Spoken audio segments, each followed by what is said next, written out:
thank everybody.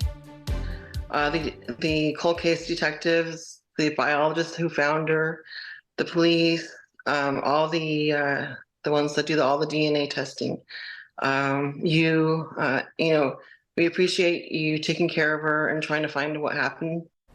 A family's life changed forever when they learned the mother who they thought walked out of them was actually murdered. It is an unsolved homicide our 8 News Now investigators first brought you a couple of weeks ago. And tonight, only on 8 News Now, her family is telling investigator David Sharns that her leaving really wasn't out of the ordinary. But the phone call they received a few weeks ago was a shocking twist.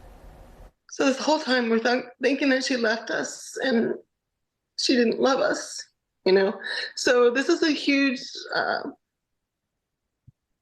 thing in our lives. For more than 30 years, Mikal Collision thought her mother abandoned her and her siblings. But in reality, Linda Anderson was an unidentified murder victim. What do you remember about your mom?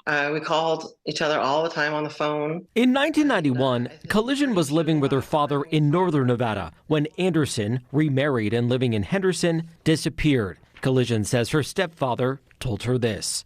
That he was at work, he came home, her stuff was gone. She left a note saying she's starting a new life.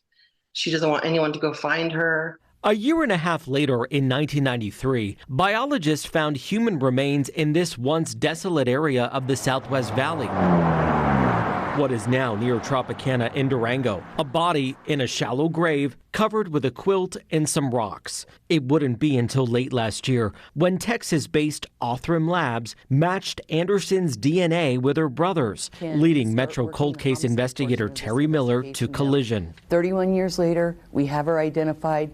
We now know what happened to her as far as where she went. She did not abandon her children. Collision says she was told her mother was living a double life, having an affair, and often traveling between the Las Vegas Valley and Sacramento. Everyone was shocked. They're like, I don't understand why she would leave her children. Linda wouldn't do that.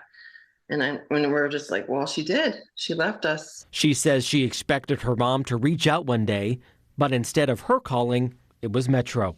To know that she had been murdered, and we're wondering if she suffered and what she was thinking and who did this to her, so we do want to find answers. Linda Anderson also used the name Linda Andrews. Collision says the quilt found wrapped around her mother's body was one her mom kept at her house.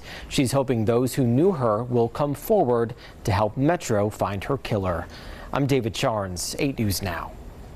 Now you can help police solve Anderson's murder by calling detectives directly. Crime Stoppers also takes anonymous tips and offers a reward if a tip does lead to a conviction.